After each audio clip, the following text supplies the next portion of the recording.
আসসালামু আলাইকুম। আগামী বাংলাদেশ চ্যানেলে আপনাকে স্বাগতম। আগামী বাংলাদেশ চ্যানেলে বাংলাদেশকে একটি উন্নত এবং সমৃদ্ধ বাংলাদেশ তৈরি করতে যে সমস্ত বিষয় দরকার সেগুলো আমরা তুলে ধরি।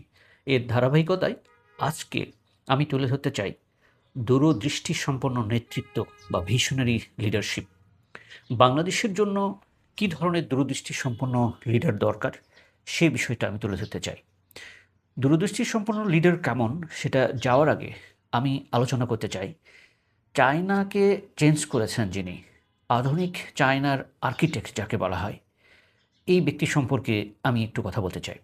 বা এই ব্যক্তি আধুনিক চায়নার যিনি আর্কিটেক্ট, তিনি কী ধরনের নীতি গ্রহণ করেছিলেন এবং কেমন ধরনের ভিশনারি লিডার ছিলেন সেটা আগে আমি আলোচনা করি, তাহলে আপনাদের বুঝতে সুবিধা হবে। একজন ভিশনারি লিডার ১৫ থেকে ৩০ বছরের দীর্ঘমেয়াদী একটি পরিকল্পনা গ্রহণ করেন, যেটা ধারাবাহিকতায় উনি যে সবসময় আজীবন রাষ্ট্র ক্ষমতা ধরে রাখে তা না। উনি একটা ধারাবাহিকতা তৈরি করেন, পরবর্তীতে যারা আসেন তারা এটাকে চালিয়ে নিয়ে যান। এটা কিছুটা রিলে রেসের মতো, কাঠি দৌড় যেটাকে আমরা বলি। তাহলে আমরা একটু জানি যে দেন শিয়াওপিং দেন ডেং শিয়াওপিং হচ্ছে চায়নার একজন, কি বলবো, আধুনিক চায়নার আর্কিটেক্ট, যেটা অলরেডি মেনশন করেছি। ১৯৭৮ ১৯৭৮ সাল থেকে ১৯৮৯ পর্যন্ত ১৪ বছর বা এর কাছাকাছি সময় উনি চায়নাকে নেতৃত্ব দিয়েছেন। উনি এরপর থেকে স্বেচ্ছায় অবসর গ্রহণ করেছেন। এখন বলতে চাই যে উনি কী ধরনের নীতি গ্রহণ করেছিলেন। মাও সেতুংয়ের শাসনামলে চায়নার অর্থনৈতিক অবস্থা ভেঙে পড়ে এবং বড় ধরনের দুর্ভিক্ষ দেখা দেয়। এটা ছিল একটি রাজনৈতিক আদর্শে চালিত। তার মানে রাজনৈতিকভাবে এক নীতিতে চলা চায়না ওই সময় অর্থনৈতিকভাবে খুব ভঙ্গুর অবস্থায় পড়েছিল। আর ডেং জিয়াওপিং ডেং শিয়াওপিং যে পদক্ষেপ নেন, প্রথমেই উনি পদক্ষেপ নেন একটি কৃষিনীতি।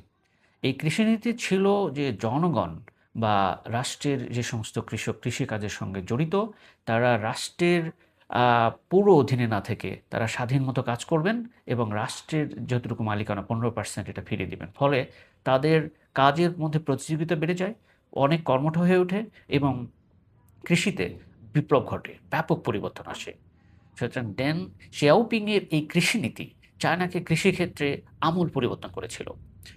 উনি সবচেয়ে বড় যে পদক্ষেপ নিয়েছিলেন ডেন জিয়াওপিং, সেটা হচ্ছে বৈদেশিক বৈদেশিক সম্পর্কের নীতি, বা এক্ষেত্রে আমি বাণিজ্য নীতি বলতে চাই। বিশ্বের বড়, বড় যে কনগ্লোমারেট যে কোম্পানিগুলো, সেখানে সেখানের জন্য বাণিজ্য করার জন্য চায়নাতে উনি উন্মুক্ত করে দেন। তারা কম পু কম ভাড়াতে এবং কম ট্যাক্সে চায়নার গুরুত্বপূর্ণ জায়গাগুলোতে তার প্রতিষ্ঠান গড়ে তোলে। বিশ্বের বড়, বড় প্রতিষ্ঠান এখানে চায়নার বিভিন্ন সমুদ্রের তীরবর্তী অঞ্চলে ১ম এ প্রতিষ্ঠান গড়ে তোলে। ফলে অর্থনৈতিকভাবে বড় ধরনের পরিবর্তন শুরু হতে থাকে। উনি চিন্তা করেন যে চায়নার জনগণ প্রচুর, প্রায় ১ কোটির সময়, সে সময় ১৯৮০ র দশকে উনি ওয়ান চাইল্ড পলিসি চিন্তা করেন। তার মানে উনি আগেই চিন্তা করেছিলেন জনসংখ্যা যদি অনেক বেশি হয় তাদের রাষ্ট্রের জন্য খরচ বেড়ে যাবে। এ কারণে উনি জনসংখ্যা কমানোর জন্য এই নীতি গ্রহণ করেছিলেন। আরেকটা গুরুত্বপূর্ণ বিষয় হচ্ছে যে চায়নাকে পরিবর্তন করতে হলে উনি চিন্তা করেছিলেন যে দক্ষ লোক দরকার।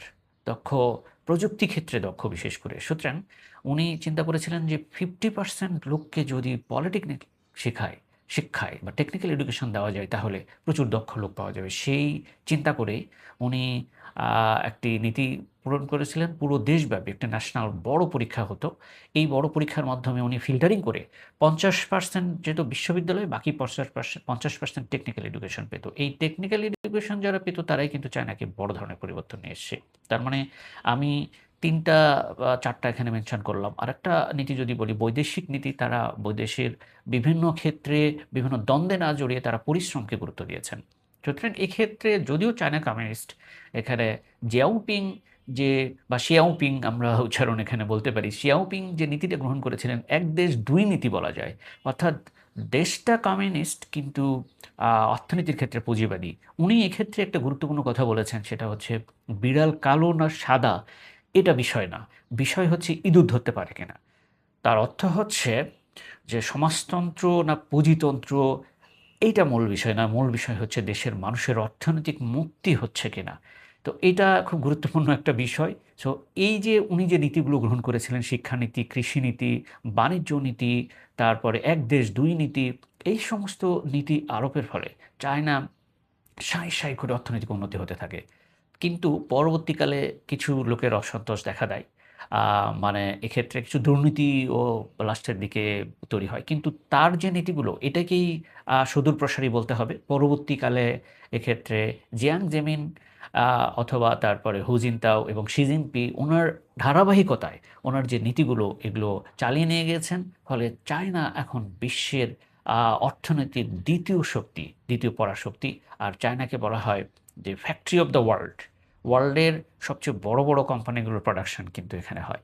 এখানের গোড়াপত্তন কিন্তু হয়েছিল একজন দূরদৃষ্টি সম্পন্ন বা ভিশনারি লিডার, যেখানে আমরা বলি শি শিয়াওপিং শিয়াওপিং, ডেং শিয়াওপিং এর জন্য। কারণ ডেং শিয়াওপিং এর তার এই হিস্ট্রি থেকে আমরা যেটা জানলাম যে উনি অনেক দীর্ঘ আ উম বছরের চিন্তাটা করেছিলেন। তার মানে উনি যে চিন্তাটা করেছিলেন ১৯৭৮ সালে, সেটা এসে দেখেন ২০০০ সালের পরে এসে চায়না অনেক বড় একটা অর্থনৈতিক দেশে পরিণত হয়েছে।